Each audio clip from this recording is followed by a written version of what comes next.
बिस्मिल्लाहिर्रहमानिर्रहीम। अस्सलाम वालेकुम। हकीकत टीवी साइंस एंड हेल्थ में खुश आमदीद। इस वक्त ये मनाजिर ज़रा आप देखिए, ये इस वक्त अब जो लेटेस्ट डेवलपमेंट आ रही है ये भारत की जानिब से मनाजिर हैं।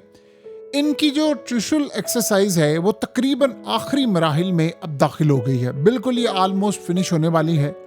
और ये एक्सरसाइज बेसिकली इनकी फौज ने तमाम जगहों पर, यानी आप ये सोचें इंडिया में इस वक्त बिहार के इलेक्शन कवर किए जा रहे हैं, आप उन इलेक्शंस को छोड़ें, जितनी ये सूरत हाल यानी real drones, real guns, real तमाम की तमाम डेवलपमेंट्स इन्होंने किए हैं इस दफ़ा, ये सब कुछ इस दफ़ा जो इन्होंने यूज़ किया है वो आज से पहले कभी भी नहीं हुआ। ड्रोन सब कुछ चीज़ें ये आलमोस्ट तकरीबन फाइनलाइज हो चुका है। अब जब ये सूरत हाल पैदा हुई है तो आप सोचें कि असल मसला ये हुआ है कि राजनाथ सिंह ने फौज को फुली हैंड दे दिया, फ्री हैंड दे दिया है कि अब आप अपनी डिप्लॉयमेंट करना शुरू करें। देखिए ऑलरेडी इंडिया ने काफ़ी सारी LOC की जानिब डिप्लॉयमेंट ऑलरेडी कर ली है, जितनी मैक्सिमम डिप्लॉयमेंट हो सकती थी उन्होंने अब वो करना शुरू कर दी है। और खाली इस दफ़ा ये सूरत हाल नहीं कि यहाँ पर करें, अब ये अटैक करने के लिए तैयार है। अब ये बिल्कुल आप समझे ऑलमोस्ट फिनिश होने वाली, जैसे ही फिनिश होंगी उसके बाद सिर्फ उन्होंने ऑर्डर का इंतज़ार करना है। जो ऑर्डर होगा वो उसके बाद लड़ाई हो जाएगी। और हो सकता है कि इस दफ़ा की सूरत हाल में गालिबन हम पिछली दफ़ा वाला सिनेरियो ना देखें कि मोदी वो चीफ्स को बुला रहा है, पॉसिबिलिटी है बुला भी रहे, लेकिन इस दफ़ा की सूरत हाल ये है कि भरपूर एंड तक तैयारी के साथ वो जा रहे हैं और सारी मीटिंग्स ऑलमोस्ट उन्होंने तकरीबन तमाम चीज़ें फाइनलाइज ऑलरेडी कर ली हैं। तो इसके बाद अब ये करने जा रहे हैं गालिबन अग्नि 6 का टेस्ट। देखिए पाकिस्तान के लिए उन्होंने रिसेंटली, आपको पता है अगर 2000 किलोमीटर भी हो तो वो कहते हैं जी पूरा पाकिस्तान हम कवर करते हैं। इन्होंने अग्नि 5 का टेस्ट किया, तकरीबन 5000 किलोमीटर का था। ये अब राजनाथ सिंह से पूछा गया कि अब अग्नि 6 का टेस्ट करने जा रहे हैं, कहता मैं अभी आपको बताऊंगा नहीं, आप लोग देख लेंगे और आपको पता चल जाएगा जो हम सरप्राइज और चीज़ें देंगे। ये गालिबन अब जो टेस्ट करने के लिए जा रहे हैं वो ICBM टेस्ट होगा, यानी जो इंटर कॉन्टिनेंटल बैलिस्टिक मिसाइल, उसकी रेंज तकरीबन 15,000 किलोमीटर तक होगी। वैसे तो पाकिस्तान के लिए इनको ज़रूरत नहीं है, लेकिन इन्होंने अपनी पावर दिखानी है, ये इसको इस्तेमाल करने जा रहे हैं। और इसके बाद सिर्फ एक ऑर्डर होगा और उस ऑर्डर के बाद ये जंग किसी भी वक्त छिड़ जानी है। ये असल सूरत हाल इस वक्त हो रही है और वो इस दफ़ा एक स्ट्रेटजी अपनाना चाह रहे हैं गालिबन।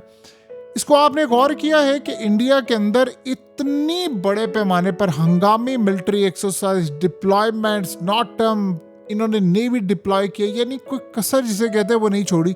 लेकिन उनके मीडिया पर इस दफ़ा इनकी ये मिलिट्री एक्सरसाइज और ये चीज़ें डिस्कस नहीं हो रही। ऐसा नहीं है कि बिहार के इलेक्शन है तो इसलिए नहीं, ऐसी सूरत हाल नहीं है।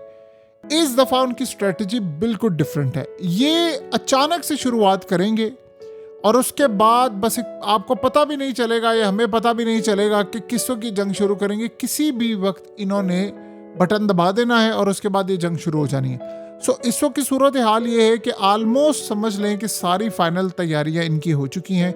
इन्होंने ऑर्डर जारी कर दिए हुए हैं, डिप्लॉयमेंट इनकी है। और राजनाथ सिंह ने सबसे, आप यहाँ से अंदाज़ा करें, उसे कहा कि हंगामी बेसिस पर हम मज़ीद S-400 लेने के लिए जा रहे हैं। अब जाहिर सी बात है S-400 कोई ऐसी प्रोडक्ट तो है नहीं कि आप जाएंगे अभी ऑर्डर करेंगे और सुबह ले आएंगे। दो ही सूरत हाल इसमें हो सकती है। जितना इंडिया ने इनके लिए किया है, यानी रूस के लिए किया है, ये गालिबन जो अपनी इनकी बैटरीज हैं S-400 की, उनमें से हो सकता है ये कुछ बैटरीज इनको दे दें और वो S-400 हंगामी बेसिस पर ख़रीदें, या इवन के जो रूस के इस्तेमाल में है वो ख़रीदें और वो इन तक पहुँचे। जाहिर सी बात है इंडिया ने अमेरिका के साथ इतनी बड़ी लड़ाई मोल ली है, इतना उन्होंने अपना नुकसान किया है, तो रूस इस मौके के ऊपर पीछे नहीं हटेगा। वैसे भी रूस को ये बात अच्छी तरह पता है कि इस वक्त पूरी दुनिया के अंदर अगर 2, 3, 4 ममालिक ही ऐसे हैं जो मेरे साथ खड़े हैं, या तो वो चाइना है, या वो इंडिया है, या वो ईरान खड़ा हुआ है, या बेलारूस है, बस इससे ज़्यादा, और एक नॉर्थ कोरिया को आप ऐड कर ले, यानी इस तरह ममालिक खड़े हैं। और अगर मैंने इनको भी खो दिया तो उसके बाद कोई मेरे साथ खड़ा होने वाला नहीं रहेगा। सेंट्रल एशियन कंट्रीज़ पर बेशक असर व रसूख है रूस का, लेकिन वो उस लेवल पर नहीं खड़े जिस तरह इंडिया है। तो आप ये सोच लें कि इंडिया की तैयारी इस वक्त पूरी है। इन्होंने टेस्ट करना है, किसी भी वक्त ये पाकिस्तान पर स्ट्राइक करने के लिए अब तैयार है। ये ऑलमोस्ट अब फिनिश होने वाली है इनकी सारी एक्सरसाइज, और ये इख्तितामी जो मराहिल होते हैं उसमें सारे का सारा मामला दाखिल हो चुका है। राजनाथ सिंह ने कहा है कि इस दफ़ा वो नक्शा चेंज करने के लिए आ रहा है। तो नक्शा चेंज करने से जाहिर सी बात है मुराद ये है कि हम पूरी डायनामिक्स बदलने जा रहे हैं, इस जंग का पूरा सिनेरियो बदलने जा रहे हैं। और इस दफ़ा की जंग में गालिबन वो हर तरह का मिसाइल टेस्ट करेंगे, ये आप ज़हन में रखिएगा।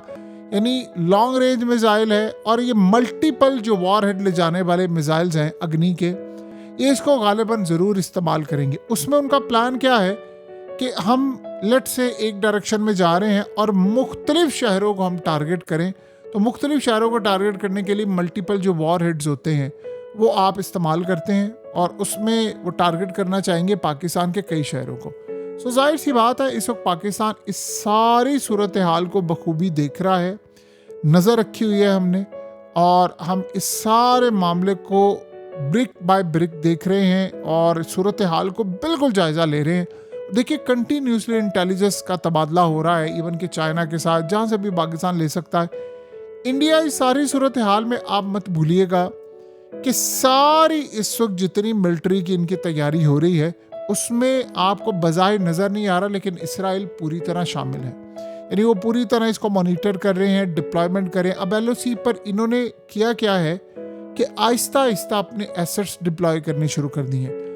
आप अगर एकदम करते हैं तो सूरत हाल डिफरेंट होती है। आपको ये जो रिसेंटली अब इंडिया के अंदर हुआ है, जाहिर सी बात है जो उनकी फ़्लाइट्स और ये सब कुछ डिले हुआ है, जिसको ग्लिच का नाम दे रहे हैं, जबकि एक्चुअली वो ग्लिच नहीं है। और गालिबन बहुत बड़ा इम्कान ये होता है कि इंडिया के अंदर ऐसी सूरत हाल है जिसको उन्होंने खुद टेस्ट किया है, फ़्लाइट्स डिले हैं, ताकि ये सारा मामला करके उनको अंदाज़ा हो जाए कि चीज़ें किस तरफ जा रही हैं। अगर हम पर हमला होता है, कोई EMP हमला होता है या कोई भी होता है, तो हम कितनी जल्दी रिकवर कर सकते हैं और क्या मामला होता है। देखिए ये पूरी दुनिया के अंदर कहीं ना कहीं हर मुल्क ने रखा हुआ है सिलसिला, टेस्ट किया हुआ है। और यूरोप के अंदर भी आपको पता है बहुत सारे मामला, सिर्फ एक हमला और सब सारे का सारा निज़ाम आपको दरम बरम होता हुआ नजर आएगा। अन करीब आप देखेंगे, आपको ये चीज़ पता चलेगी कि जो इंडियन आर्मी और इंडिया की जो फोर्सेस हैं उनकी सारी छुट्टियां मनसूख हो जाएंगी। जिस दिन इंडियन फोर्सेस की छुट्टियां मनसूख हो जाएंगी, आपको अंदाज़ा हो जाएगा कि ये कितनी बड़ी लड़ाई लड़ने के लिए जा रहे हैं। और जो उन्होंने इस दफ़ा टारगेट रखे हुए हैं, जो मामलात अपने रखे हुए हैं, वो आप ये ज़हन में रखिएगा। प्लान उनका ये है कि इस दफ़ा हम अगर बहुत ज़्यादा ओपनली धमकियां देकर, बताकर, सब कुछ करके हमला करेंगे तो बहुत सारे ममालिक हमारे पीछे आ जाते हैं कि आप ये हमला ना करें। यानी अरब ममालिक हो जाए, यूरोपियन हो जाए, अमेरिका हो जाए, तो हम एक दफ़ा ये शुरू कर देंगे इस जंग को। तो उसके बाद अगर हम पर किसी ने दबाव डाला तो हम ये उनको कहेंगे कि हमने फलाना अपना गोल अचीव करना है, और उस गोल को अचीव किए बगैर हम वापस नहीं जाएंगे। जैसे मिसाल के तौर पर सर क्रीक वाली साइड को वो चाहेंगे कि इसको बदलें, वो कश्मीर वाली साइड को कहेंगे कि जी हमने लेना है, और बहुत सारे मामलात। और वो क्या एडवांटेज चाह रहे हैं, ये बेसिकली चाह रहे हैं कि हम वो काम करें जो इसराइल ने किया है, कि पहला जो हमारा हमला हो वो बड़ा भयानक हो। ये असल में तैयारी इस चीज़ की है। देखिए पहला हमला जो भी वो चाहते हैं, उनका प्लान ये है कि हम पाकिस्तान के अंदर जैमिंग कर दें, हम पाकिस्तान में ड्रोन्स मार दें, हम अचानक से पाकिस्तान में मिसाइलों की बरसात कर दें, बड़े मिसाइल मार दें, मल्टीपल वॉर हेड ले जाने वाले मिसाइल मार दें। देन हम उसके बाद निगोशिएट करने की पोजीशन के अंदर हो, हमारे पास इतना एडवांटेज हो कि दुनिया देखे एक बड़ी जंग, दो मुल्कों की जंग छिड़ी है और न्यूक्लियर जंग की तरफ मामला जाने वाला है, तो हम उनको कहें कि नहीं, हम अपने इलाके वापस लेंगे और ये हमारे इलाके हैं, हम ये करेंगे वो करेंगे, फिर उसके बाद जाकर हम फर्दर चीज़ों की तरफ जाएंगे। ये इस वक्त इंडिया का नैरेटिव है। और देखिए इस सारी सूरत हाल में आप हैरान होंगे कि इंडिया की आवाम तैयार बैठी हुई है। यानी एक ऐसा मामला होता है कि जिसमें आपको लगता है कि नहीं, इंडिया की आवाम नहीं चाह रही। इन्होंने अपना माइंडसेट इस तरह का तैयार किया है कि उन्होंने पूरी तैयारी की और बिल्कुल होंठ इन्होंने सी लिए हैं इस दफ़ा। यानी अगर आप राजनाथ सिंह को देखिए, जब उसको लगता है धमकी देनी है तो खुद देता है, चीफ से दिलवा देता है, सब करवा देता है। ये आप ज़हन में रखिएगा, सारे का सारा फाइनलाइज होगा मामला बिहार के इलेक्शन के रिजल्ट्स के ऊपर, कि वो कितना ख़तरनाक इनके लिए आता है, क्या सूरत हाल है। दोनों सूरतों में अटैक तो लाजमी होगा, लेकिन उसकी इंटेंसिटी किस लेवल की होगी ये असल में बिहार का इलेक्शन तय करेगा। और उसमें अगर ये हार जाते हैं तो फिर तो उसकी इंटेंसिटी बहुत ज़्यादा है। अगर वो जीत जाते हैं तो स्ट्रेटजी बदलेगी, लेकिन हमला नहीं रुकेगा। तो ये बहरहाल आने वाले चंद दिनों के अंदर सूरत हाल क्लियर होने जा रही है। और इसमें कोई दो राय नहीं है कि इंडिया की जो तैयारी है वो है तो काफ़ी सालों से, लेकिन इस दफ़ा उनके मिसाइल और ये ड्रोन्स और ये जो एक्सरसाइज है, इससे एक अंदाज़ा होता है कि बड़ी ख़तरनाक जंग और तवील जंग का प्लान काफ़ी अरसे से जो बना रहे थे वो अब प्लान अमल में लाने वाले हैं। हकीकत टीवी साइंस एंड हेल्थ की इस वीडियो के नीचे कमेंट ज़रूर कीजिए, अपनी राय का इजहार ज़रूर करें और इस वीडियो को हर जगह शेयर करते हुए चैनल को सब्सक्राइब ज़रूर करें।